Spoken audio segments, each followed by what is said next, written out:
Not so much in the back?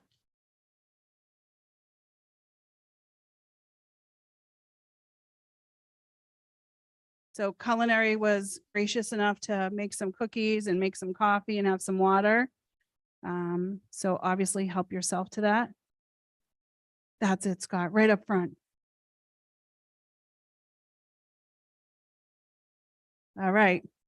So, good evening and thank you. I know this is the night before your last day before vacation. So one more wake up for many of you that are here. So I appreciate it. And tonight we're really looking for your help. Tomorrow, the school building committee will make a decision about which of the three options we will be pursuing. One is a renovation, the other is a renovation in addition, and the other is a new building. Some history. I know many of you know this already. Whittier Tech has been putting in a statement of interest since 2016. We were finally put into the eligibility stage, and we are now finishing up our feasibility study. So the feasibility study has taken almost a year to complete. And tonight you're seeing a culmination of all of that work. The architects, the project managers, they're all up here. They'll introduce themselves. And the school building committee went back and forth about what you needed to know before providing your input. In the end, we decided on 30 or so slides, down from 60. I told them that will never fly. So that being said, if you have any questions about the work that has been done, we will have plenty of time at the end of the presentation to answer those questions for you. Tonight, you're giving feedback to the school building committee, and many of them are here tonight. This is just the beginning of our work. We have next year, we'll probably be going out to our communities and explaining the why. Why do we need this building project, and why it's a good investment of taxpayer money. So, I think obviously it's a lot of money no matter what decision we make, and we want the taxpayers to feel comfortable with that decision as we move forward. So once the presentation by the architects and project manager team is complete, we will have a survey, a Mentimeter. I think many of you understand that and how that goes about. And we will have instant results, and again, be able to share that with the school building committee. So thank you all so much for attending today. I'm so impressed. I know it's a hard lift when you're home and it's a day before vacation, but I really do appreciate it. And it's my desire, and I think all of our desire, to make sure that vocational technical education in this region is taken care of for the next generation. So that being said, I'll turn it over to David. Great. Thank you, Maureen. Good evening, everyone. Thank you for taking time out of your day and evening tonight. Kevin, next slide.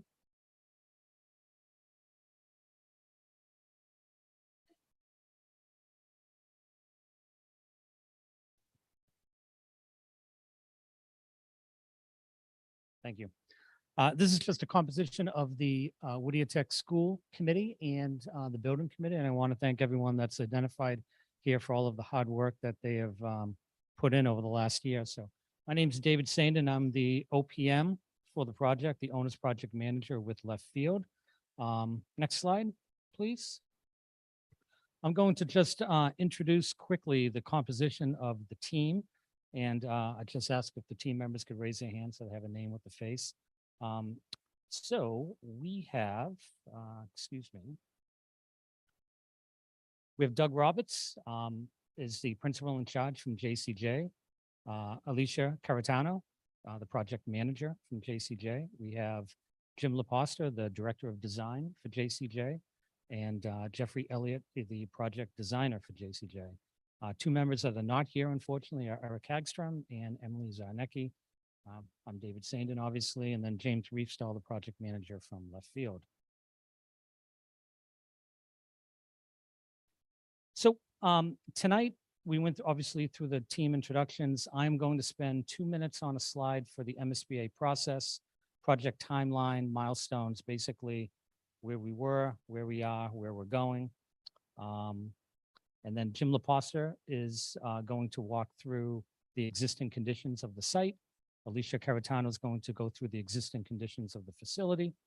And then there'll be a combination of Jim LaPoster and Jeff Elliott going through the programming and design options. And then I drew the short straw tonight. I'm going to finish up with schedule and cost and the financials of the different options. Next slide.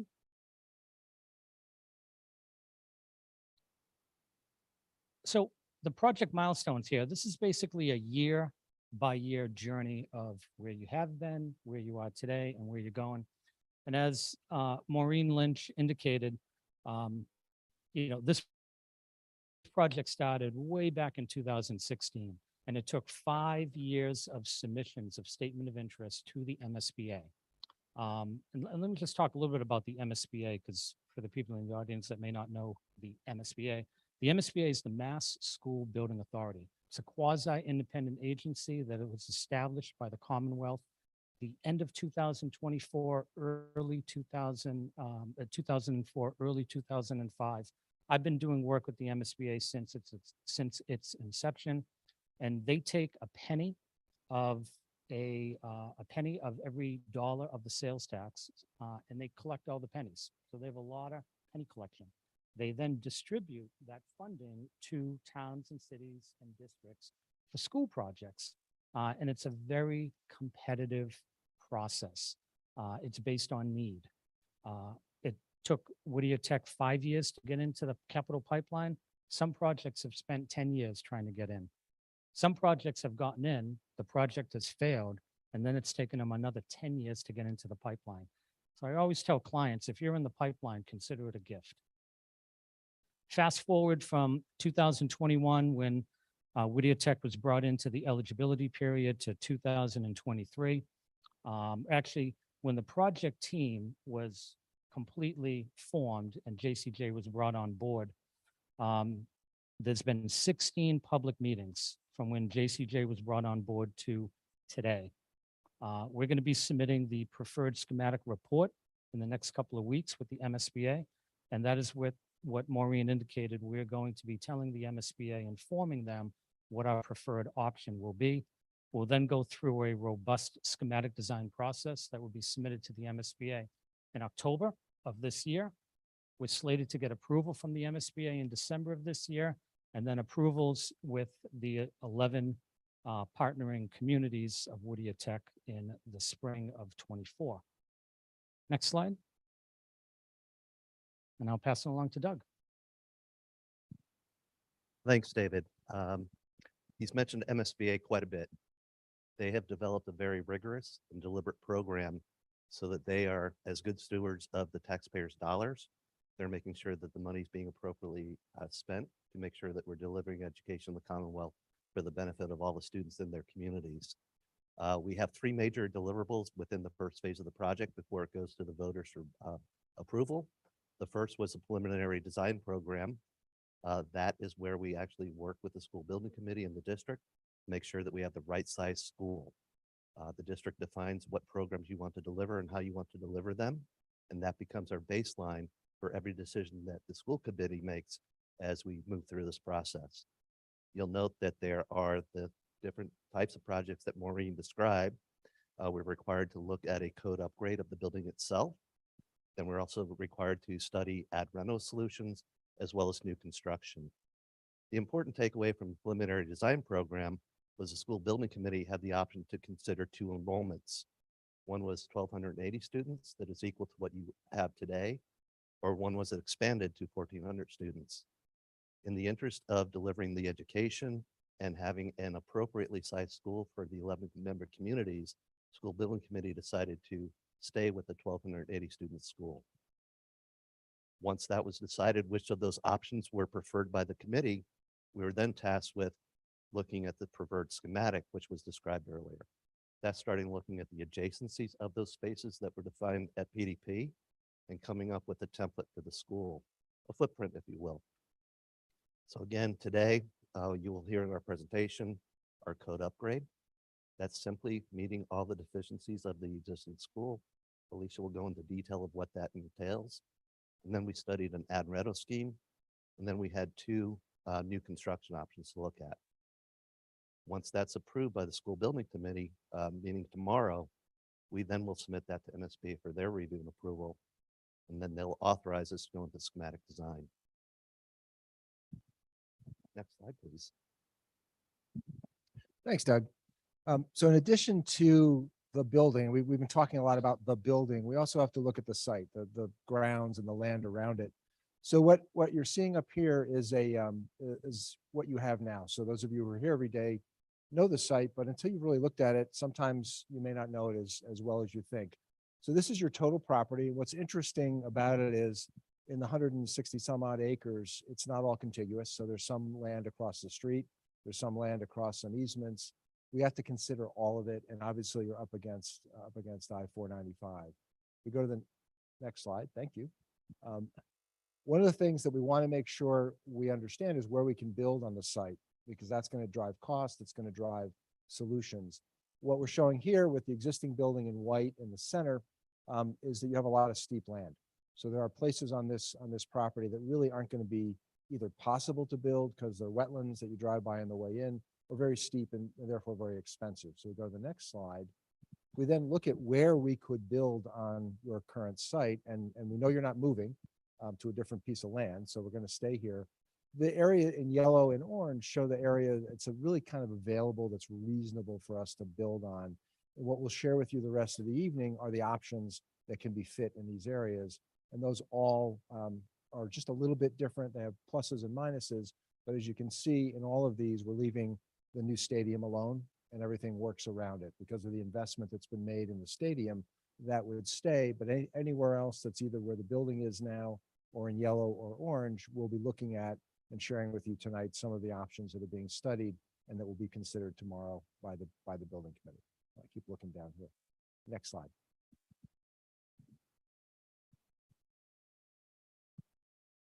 Okay.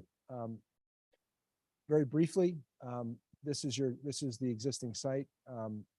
Everything's labeled. I think everyone who's here knows it. Existing building in white. You've got the stadium.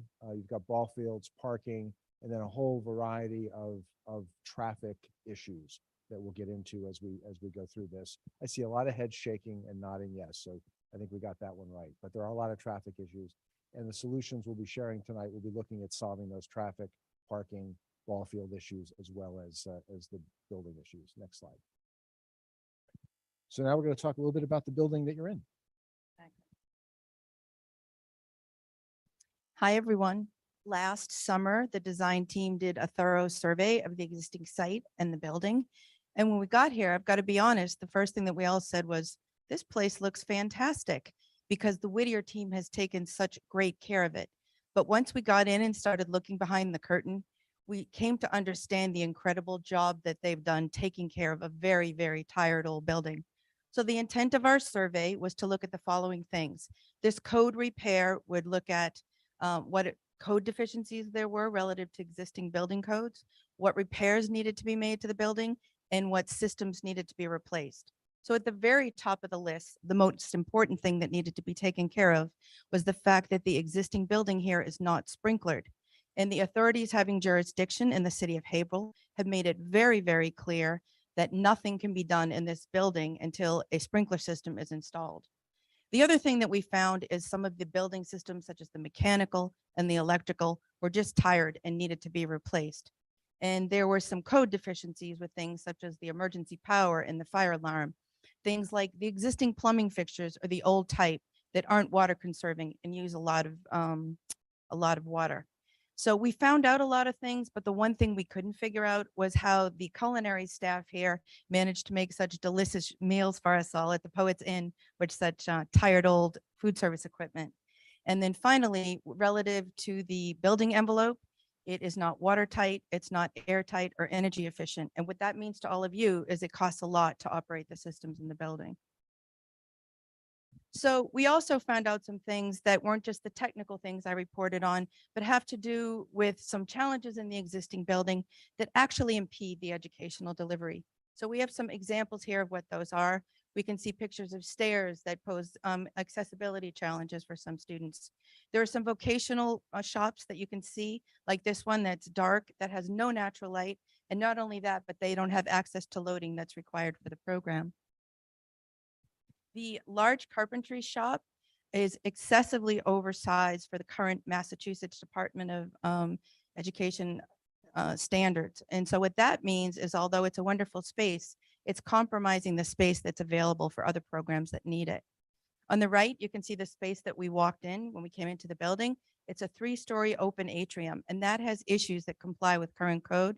And the other thing that you can see is at the top of that atrium, those rectangles are cast in place concrete. And that concrete is very expensive and difficult to monitor, to alter for renovation.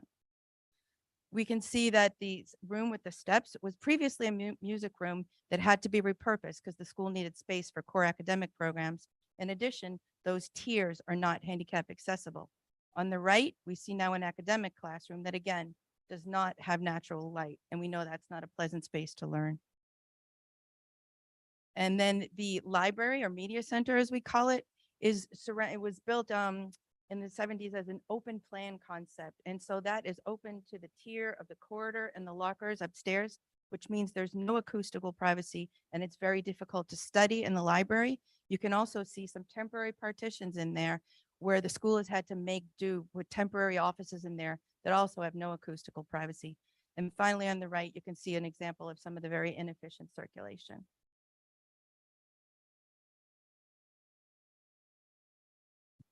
So we'd like to, at this point, transition into some of the options that we've looked at to provide solutions to some of these problems here. So this is the kind of the highest level statistics for the project. So the enrollment, as Doug mentioned, is 1,280 students. The existing building area is just over 356,000 square feet. When we prepare what's called the space summary for the MSBA, working with academic and vocational standard spaces to right size the program, it results right now in around a 399,000 square foot program. So you can see there's a slight opportunity to increase the size of the existing building to provide the required space you need to run all your programs. So the option, the evolution here of the options in the prior phase in what's called the PDP, for MSB, we have to look at a minimum of 3 different types of options: the code upgrade, the addition and renovation option, and a new option. And we looked at sub options for each of those. So we filtered through the first phase out of the PDP into the PSR. And within that, we've looked at 1 code upgrade options, what we're calling option A1.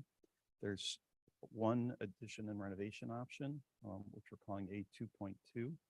And then there's actually 2 new options, option A3.3 and option A3.4.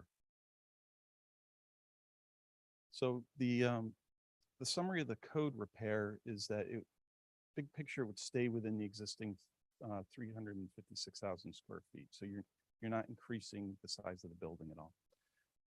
What is included, there's additional site improvements for emergency vehicles, accessible route throughout the building and the site, abatement of hazardous materials, systems upgrade. Anything that's met or exceeded its useful life would be replaced. New roof doors and windows. Some of the brick repair, there's some problems on the exterior, new elevator. And all this means that there'd be multiple phases of construction in an occupied building. And we'll get into that in more detail. What's not included, so improvements to the site circulation, and so those issues with buses stacking up and stopping everyone from leaving the site, that wouldn't be fixed in the code repair project. The athletic fields would remain pretty much as they are. The layouts and space assigned to programs wouldn't really change. So there'd be no educational improvements per se. So that spaces, either MSBA or DESE standards, there would be no adjustments to those. And energy efficiency upgrades would not be part of a code repair and finishes. And perhaps most importantly, at the bottom, MSBA reimbursement is not included for a code repair. So all costs are carried by the district. So looking at this, so this is the addition renovation option, or renovation addition option, option 2.2.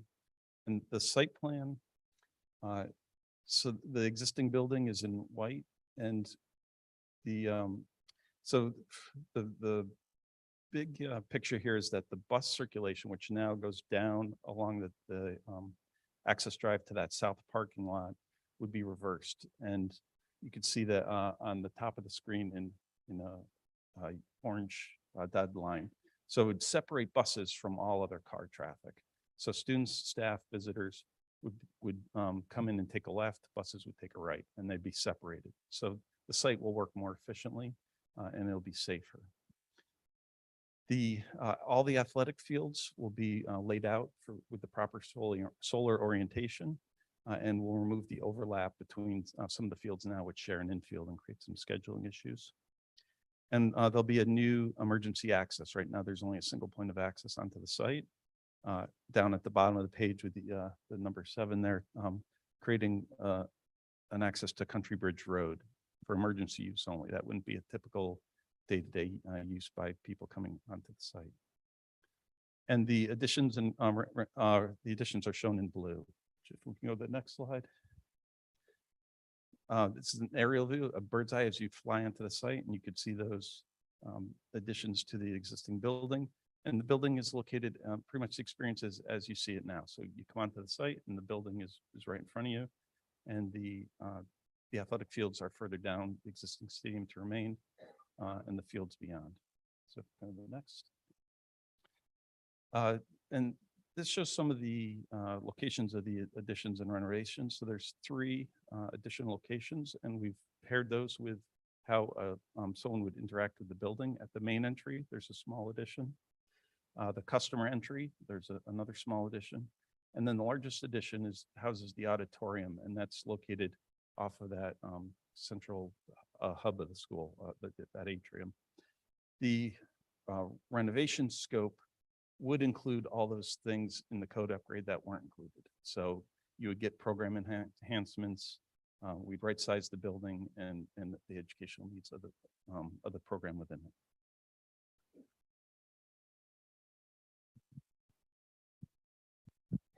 Next slide. So then the last thing we're going to talk about for design are the 2 new options. And as you might imagine, we have more flexibility building a new building. So this building has its limitations, as those of you who teach here are aware. This is the first of the 2 options. If you recall the slide I showed earlier about where you could and couldn't build, the most likely and the easiest place to put a new building on campus is essentially over on the other side of the stadium where the ball fields are now. It's the flattest, it's the easiest place to build.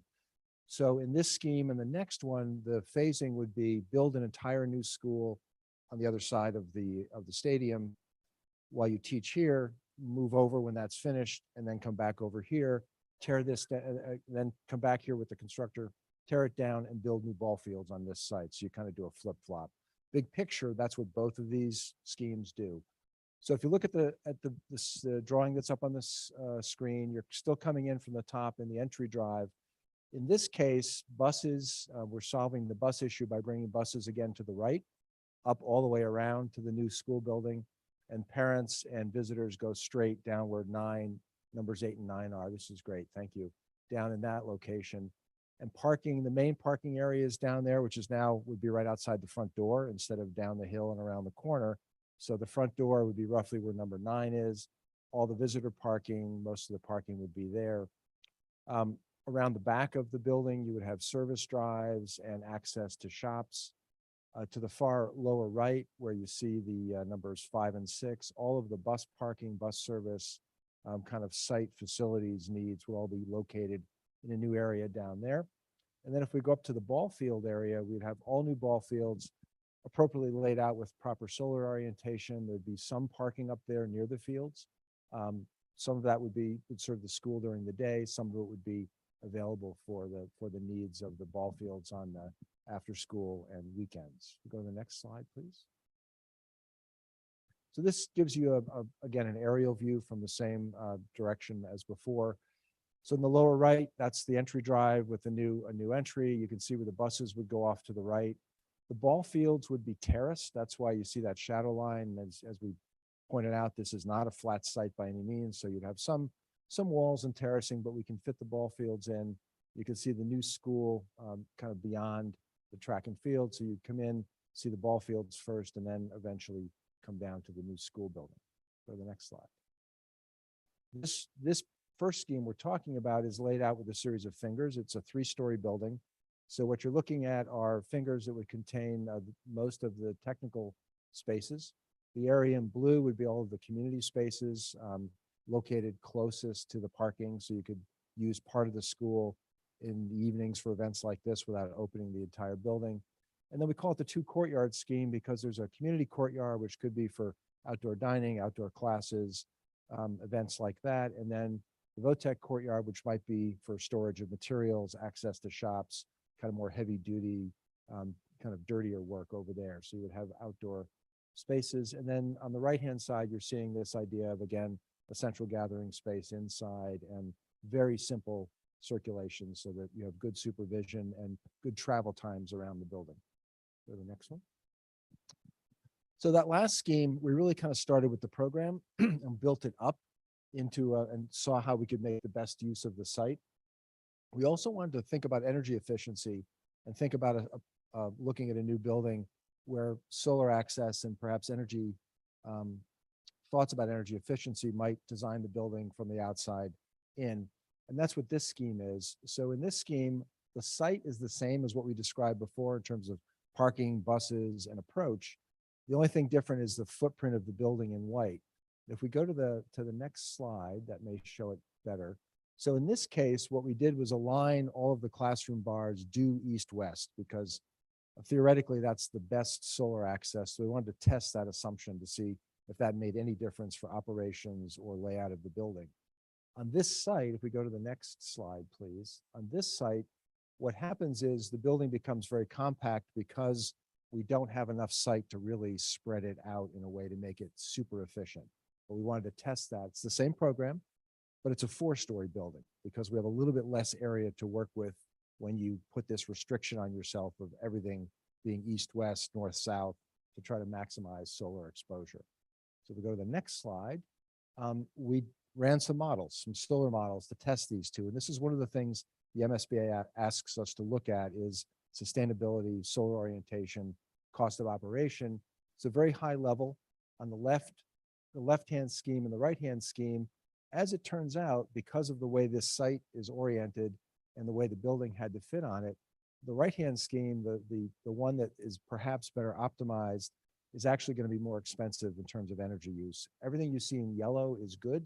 Everything you see in purple is less good. There's more shading, less solar access. So when you run the models, it actually turns out that the building on the right, the scheme 3.4, is slightly less efficient and has a higher heating cost. So the one on the left is actually on this site, perhaps a better solar orientation if you're looking at balancing those. These are all the kinds of things that go into the report that the MSBA will be asking us to do. So those are the two new options. Thank you, Jim.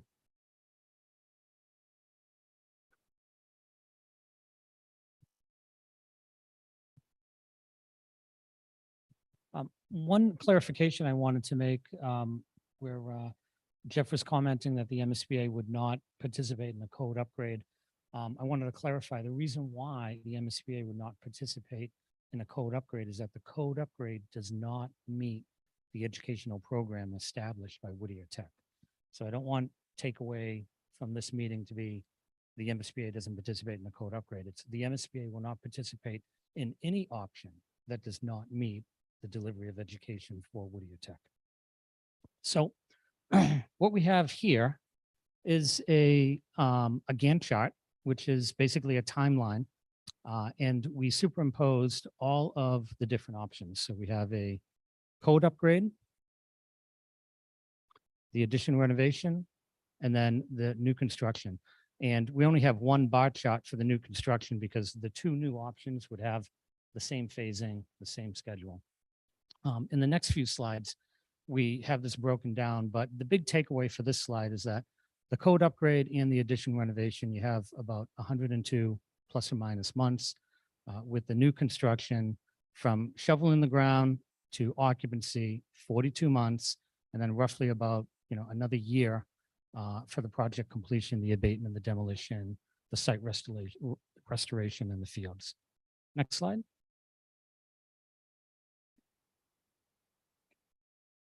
So this is a schedule and phasing logic for the code upgrade, and it results in about 17 plus or minus student and staff moves.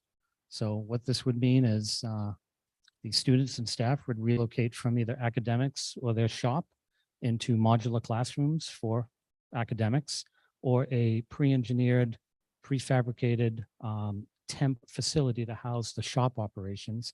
And they would be musical chairs over a course of many years, moving all the programs around and doing various renovations and then moving back into a newly renovated space.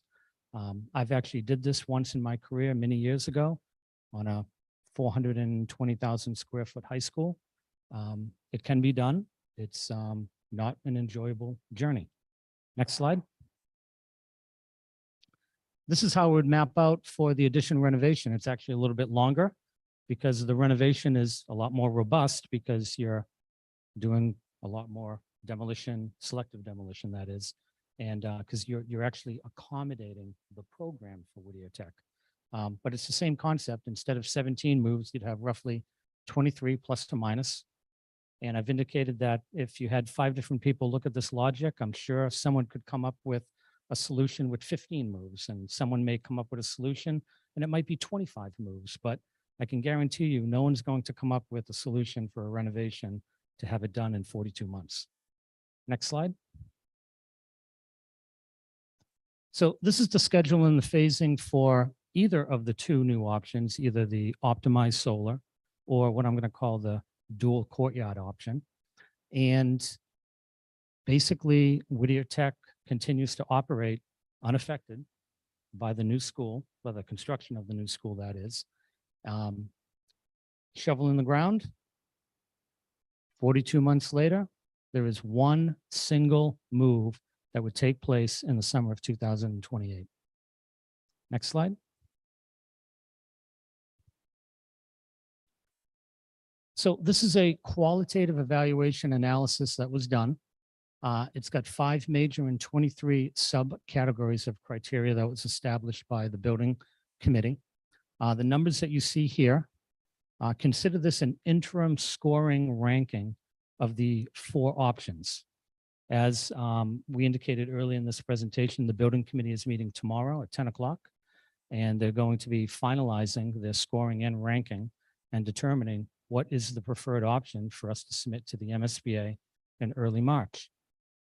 So again, this is an interim scoring, and the categories range from educational, cost and schedule, community, building, and site. Next slide. And obviously you can see that the dual courtyard is ahead slightly over the optimized solar. Next slide. So the document to the far left, we know that no one can read it and it's not not legible. However, we wanted to show it because, I know everyone's probably focusing on these numbers, but we wanted to provide the backup of the estimating that was done to get to these numbers. There was about 50 pages of estimating that was done on all 4 options. Those estimates, which are construction estimates, were provided to Left Field. Left Field, we then took those numbers and we have a database. We have budgets that we work with the MSBA to establish how the reimbursement will work. We are very in tune with the policies of reimbursement with the MSBA, where we can predict from a probable standpoint what the district share will be, what the reimbursement will be for each of the options, which then is the net on the district share. So we took all of the construction estimates, and all of these numbers here are the construction hard costs. These are the soft costs. Then we have contingencies, and then this is how the reimbursement works. At the end of the day, the most cost-effective option is the dual courtyard. And let me just look at my notes because I have the breakdown.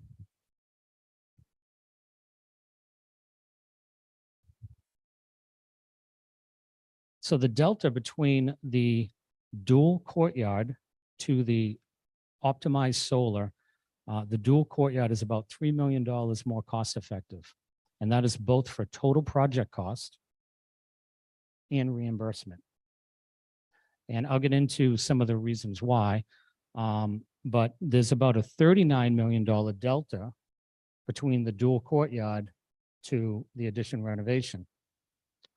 And I know some of you may be saying, why does it cost so much more to renovate a facility? And I'll explain. So, in comparing the two new options, the dual courtyard and the optimized solar, with the renovation option being $39 million more, while there is savings with the renovation option with foundation, superstructure, demolition, and site preparation, there's other more costly components that come into play with the renovation option. One of them is when you're replacing the roof, you're not just replacing, you're removing the entire roof and putting a new roof versus just putting a new roof on a new facility, on a new building. And the biggest driver is the mechanical, electrical, plumbing, fire alarm, sprinkler, communication, tel data, all of the infrastructure for a facility. When it has to be renovated, there's a term that I call in the construction, it's not a formal term in the construction industry, but it's a term that I use. It's the attractiveness factor when bidders, subcontractors are bidding on a project. And when times are good and the economy is extremely strong in the construction market right now, bidders, when they look at a project, they look at that attractiveness factor. And I'm going to pick on the abatement process. The abatement process for a new option, which would essentially be abating this building in one mobilization and one abatement, it's going to be millions and millions of dollars. But if this building has to be renovated, you're going to be piecemealing the abatement operations. A lot of times, the most costly component of an abatement operation is setting up the encapsulation for the abatement. I was joking with a colleague of mine. I said, doing an abatement project on a renovation project would be going grocery shopping and buying $350 worth of food, but going to the store and getting one item at a time, and then coming home and putting it in your cupboard, and then going back to Market Basket and getting item 2 and doing the same thing 300 times. That's a renovation. One of the other major cost drivers is escalation. So a renovation is going to have a 6-year project, whereas new construction will be anywhere from 3.5 to 4 years. Then there's other non-construction related cost drivers, modular classrooms, millions of dollars, and a temp pre-engineered facility to house the shops, which again, millions of dollars. All of that swing space is not eligible by the MSBA. Now, on the flip side, one of the benefits with the MSBA on a renovation project is that the MSBA will provide additional reimbursement points. But again, at the end of the day, the most cost effective to the district is going to be a new option. Now, the delta between these two numbers is $39 million. But the delta between these two numbers is about, I'm going to round, 25 million. So within my analysis, I included the additional reimbursement that a district would get for a renovation option. Some of the deltas between the two new options, or the driver of the $3 million, the biggest factor in costs, or the biggest driver of costs, is square footage. Outside of square footage, it's exterior surface area. So as Jim indicated, the optimized solar is 4 stories. It has a different geometry as compared to the dual courtyard. So if it has more geometry, more surface area, you're going to have more cost. And essentially, that's where the $3 million comes from.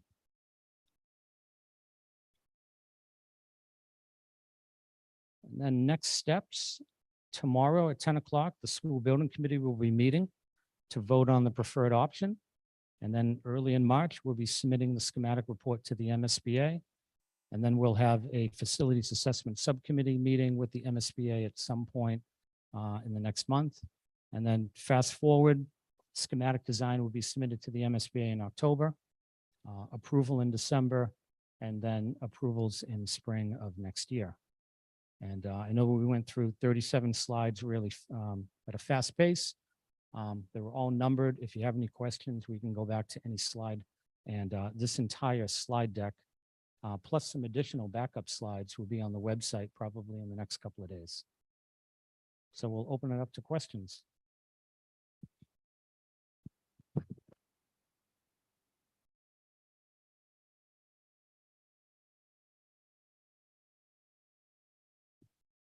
Or if we don't have any questions, we could segue right into the Mentimeter. So a lot of information was just provided. Any initial comments? If you don't have a question or comment or a thought, you know, this is the time to really let us know before the decision is made tomorrow about which of the 3 options we'll be looking at. Scott? Thank you, Maureen. I'd basically just like to say to everybody here, I'm a CAD drafting instructor, 18 years, also an alumni. Whittier is, as we all know, an amazing resource for our communities. This is the place that we have the training for our future service providers for us, our tradesmen, our carpenters, our plumbers, our hairdressers, our auto mechanics, everybody that is going to support our community is coming from this school. We need to give these kids all the opportunity they can to be the best and have their futures be as bright as possible. That's not going to happen if we have a code upgrade in the building. These kids need to be able to concentrate on their stuff. And it's getting harder and harder to get their concentration. We've been through a pandemic where, you know, we're trying to play catch up, and we need this new building. We need to be able to go into the 21st century skills and fill these gaps that we're going to have. There are much retirements going on, a lot of retirements going on, and we have a need for these kids to be coming in. We have a night school program that is filling that short-term gap in the skills right now. So it's not like we can just say, oh, well, hey, let's have the construction go on at night. As a teacher here in the building, I can tell you I would much rather be driving in to the building and seeing the construction go on across the field than trying to teach a class with a guy trying to hang sprinkler pipe while I'm trying to do my job and trying to get the kids' attention. So I think it's really important that we get the message out to the community that an investment in Whittier is an investment in our future here in the Merrimack Valley, and we really need to push that forward. And these guys have done an incredible job. I'm on the school building committee. I'm I think the only teacher that's on it. I've watched these guys work, and I've been very impressed at the due diligence that's gone on. And I would, encourage everybody that can, tell everybody out there to please go for this new school. It's so important for the future of our area. Thank you.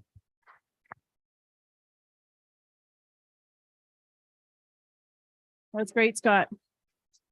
We are planning the future, right, of our vocational workforce here in the region.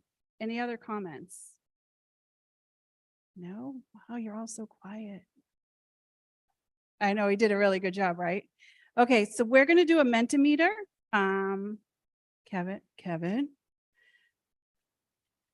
So many of you know this. You go on to this website on your phone, or you can take a picture of the QR code.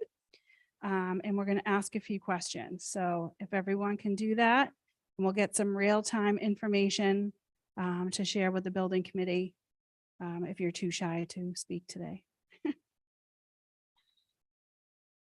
All right, we all there? Still got phones up? All right.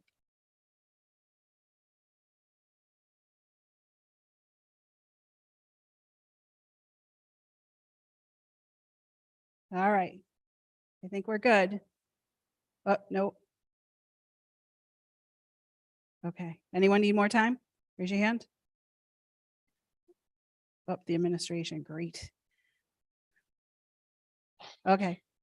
So how did you find out about this forum tonight? We need to know how the information is getting out to our community and if we're doing a good job getting that information out. So this will help us as we move forward in the project to make sure that we're being as transparent as possible with our community members and we're getting the information out as quickly as we can. Wow, it doesn't really give me much information, I'm going to be honest. Word of mouth, other, website, and social media. So I would love to hear from those other people about how you did hear about this so that we can continue to get the word out as we move forward in the next year or so. All right, next question. What is your relationship to Whittier Tech? So it's parent, guardian, student, oh geez, lots of staff, alumni, community member, parent, guardian. Wow, 58 staff, 59 staff members. Thank you guys. Day before vacation. Huh? Oh, I need a both. That's right. Some of you are both community members and residents and our teachers here. So yeah, and alumni and so, okay, great. Thank you. Okay, what are your thoughts and feelings about a code upgrade? Just a couple of words. If you can just, give us some thoughts. We want to kind of keep it open-ended. No. All right. Wow. You guys have strong feelings about that. Okay. All right. All right, next slide, Kevin. All right. What are your thoughts and feelings on an addition renovation option? And again, this information is going to help us make the big decision tomorrow. So. Wow. Okay. I hope you guys like the next option because I don't know what I'll do if you don't. Just being honest. All right. All right, Kevin, next slide. All right, what are your feelings on the new building proposal?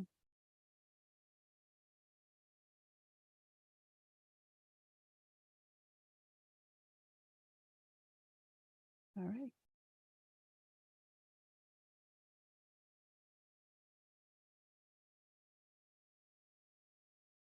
Okay, much more positive response. Can we start tomorrow? I think Bob Hardy would like that as he's fixing heat with duct tape. Today I was walking down the hallway and water started dripping. So I'm calling maintenance going, is that pipe cracked?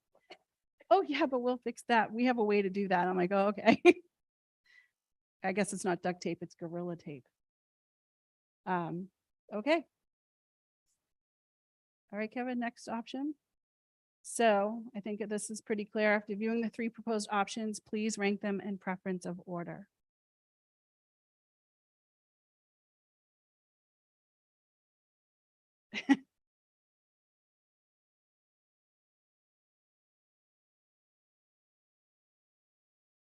The administration's giving me a hard time. Nice job, you guys.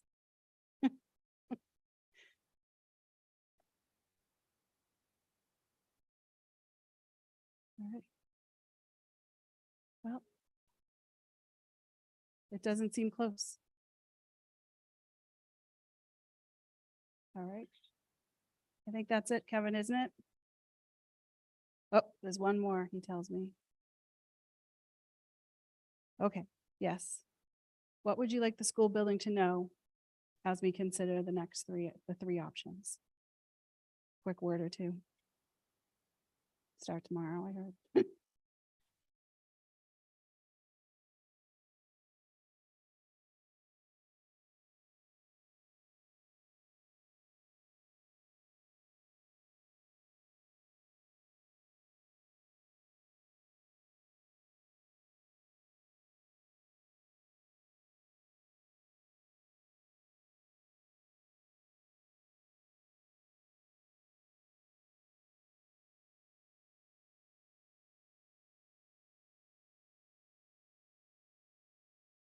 Okay.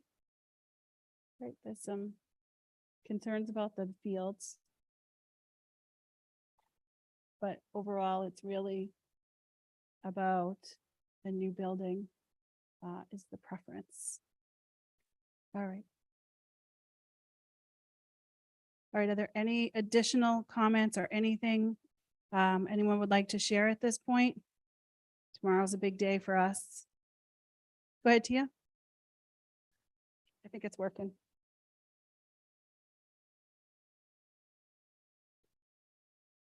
Hi, everyone. My name is Tia Gerber.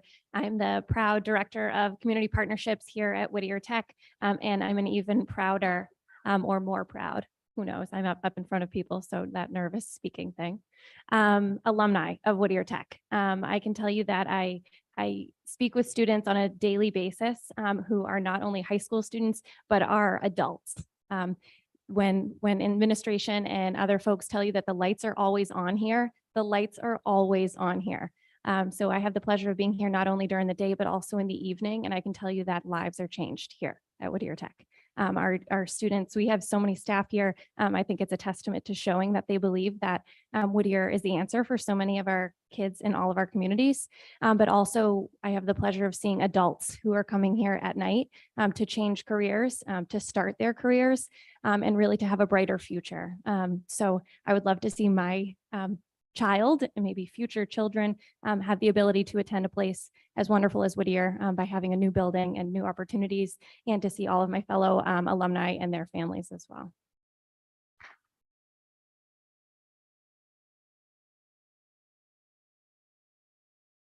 Oh, Mr. Hurley, how are you? I'm Andrew Hurley. I'm the Community Development and Assistant Economic Development Director for the City of Haverhill. I just, first of all, it's great to be here. There's great stuff here. Everywhere we go talking to businesses in Haverhill, they're looking for more workers, and they would love to get their hands on more graduates from this institution. And I just feel, I think a great case has been made to build a new school.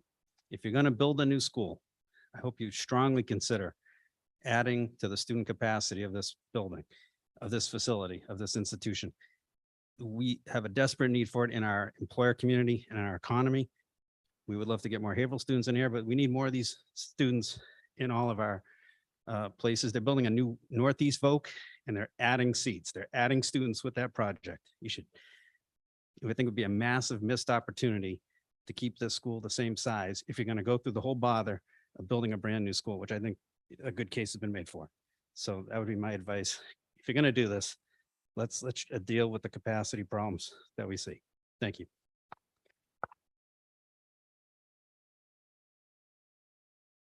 So I would like to address that because I originally wanted to build a school for every student that applied here.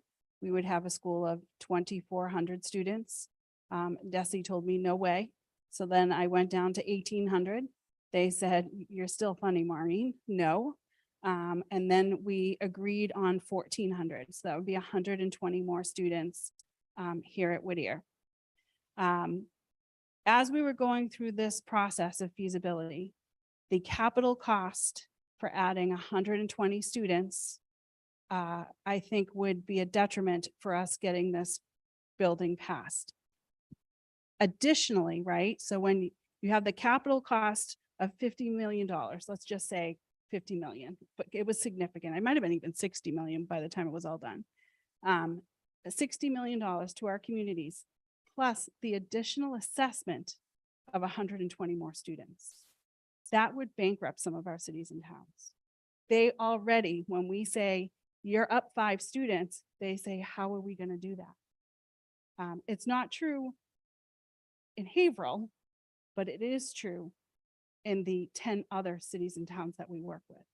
So there was a lot of thought, because I hear what you're saying. Let's just build it.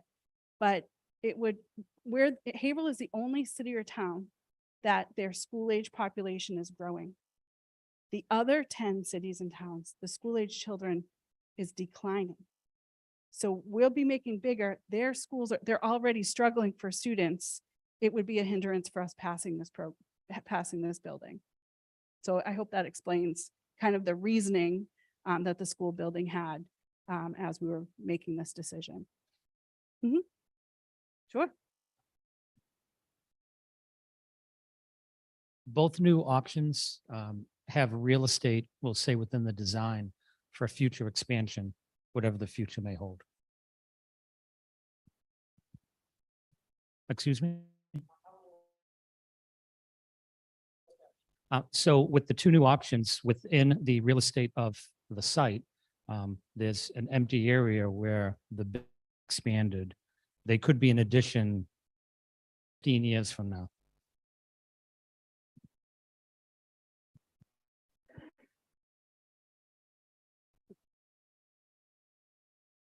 Greg Noyes, I'm the Amesbury representative, one of the Amesbury representatives to the Whittier School Committee. And Whittier is just exemplary. There's no doubt about it. But the system is bizarre. You know, I mean, right now, about half the kids who apply get in. If there is a brand new Whittier, the number of kids who apply is going to substantially increase. So if and when we build a new building, it will be disappointing more kids. It's inevitable. I mean, it's just something that none of us have control over, but it's a perverse situation. The state knows what the numbers are, but they are not addressing the needs on a vocational level. It's tragic. I mean, Amesbury is pretty close to our levy limit. We passed an override for a new elementary school. If this goes through, it is either another override for Amesbury or a real pain and suffering for the community. I mean, I love Whittier. I really do. But this situation is so hard. So, you know, thinking about Amesbury, that is one of the thoughts, right? Oh, If- yeah, If we accept every student that applies, our that high would school really, would be not viable. right? So those are some of the, it's thinking about our community. It's sometimes it's not black and white, right? But we do have a sense about what's going on in our communities, about what we're able to do and how important this is to get this passed, right? And if we increase the capital assessment and increase the assessment for students, that would be a real hindrance for us getting this passed. So that's some of the thought process. And believe me, Mr. Hurley, I really, this was a tough one for me because I was go big or go home kind of a girl. And we want to make sure that this gets passed for our communities. So anyone else?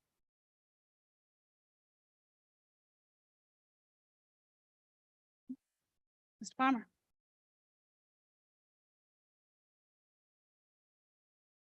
I was lucky enough to be involved with this school for the last 43 years. Graduated in 1984, but I entered this school in 1980. And I've seen this school grow. I've seen this school go through times that were very, very tough. I remember when Karen came in and tried to take over the school that was in very tough shape academically and vocationally. And she did a huge job to bring this school back from where it was. And then when Bill was here and Maureen was here, you know, we went from, what was the big thing? We went through the accreditation, but our school was brought way up high. Level 1, there we go. That's what it is. As a shop teacher in this school, it's great to see the kids come in. It's great to see the kids succeed. The best thing about teaching here is when I get a kid that calls me, 10 years down the road and tells me what they're doing. And I'm like, wow, That's impressive. Like Maureen, I would love to see a lot more kids in this school. Right now, we have 850 freshmen apply and 375 get in. So there's a lot of kids that want to come here, but you're right, we don't have the space for it. It would be great to have a huge school with thousands and thousands of kids, but I live in Merrimack. Our tax rate's pretty high. It's tough to pay a ton in taxes. Does the state have any involvement in helping pay for this, or is this just the town? MSBA does, that is the reimbursement. So that's the big difference that you see is in the reimbursement rate. The one thing, that light is like shining, it's like I'm a superstar or something. The one thing that they don't do is they don't distinguish between a vocational school and an elementary school, right? And the needs of a vocational school are completely different than an elementary school. So the reimbursement rate isn't different. So, you know, that's sort of hard too, right? I can tell you that one of the reasons why we had the legislators here the other day was to walk through the building and talk about how hard this is going to be for our communities and try to figure out some ways to help with funding. I know the Massachusetts Association of Vocational Administrators, they're working on talking about MSBA projects because most of the 26 regional vocational schools were all built about the same time. So we're all feeling this pinch, right? And we're all regional schools. And, you know, I hear when I visit a community, well, we have our own school, you know, and that, I gotta be honest, we are your school too, right? The schools in your community are my students too. And I wish they would see it that way. Because, you know, those kids are my kids too, or our kids. So, you know, hopefully we can get the message out. It's going to be a lot of work, you know. I think people have some misconceptions, you know, the admissions is always a hot button issue, but I can tell you from my heart that if a student wants a vocational education, they can get a vocational education. We will work with them. And I truly feel that we're accepting about 20 ninth graders coming in, Christine, this week, next week, after vacation. So another 20 students we're going to be accepting. We accept students at the beginning of their sophomore year. We accept students in their junior year. So if you truly want a vocational education, work with us. We will make it happen for you. And I think that message has to get out there. It's not ninth grade admissions in the 8th grade and then it's over. There's a lot of opportunity to make sure that kids that truly want a vocational education have it. And I know many of you were a part of the pilot program we did last year that we're coming back again. So those were about 15 students that we asked from our local district to come through to do a senior, what we call the senior exploratory program. And they visited the vocational technical areas. And then they went right into a career technical, the CTI programs in the summer. The interesting thing about those 14 or 15 kids, not one of them applied here. This was not one of them applied and didn't get accepted and now wanted that opportunity. These were all students that had never been through Whittier Tech. So I think that's interesting. Again, if you want it, we will make sure you have it. And I think that's great for the staff here willing to work with kids because we all want, you know, to do what's best for kids in the end of the day. Any other questions, thoughts? One more wake up. All right. Well, if I don't see as many of you are teachers here, have a wonderful February vacation. Thank you so much for coming. All of this information will be on our website, plus more slides. I gave them a little bit of a hard time. So you'll have all the information. As we move forward, we're really, this is our community and we need to work together to try to make sure we do what's right for kids. All right, thank you.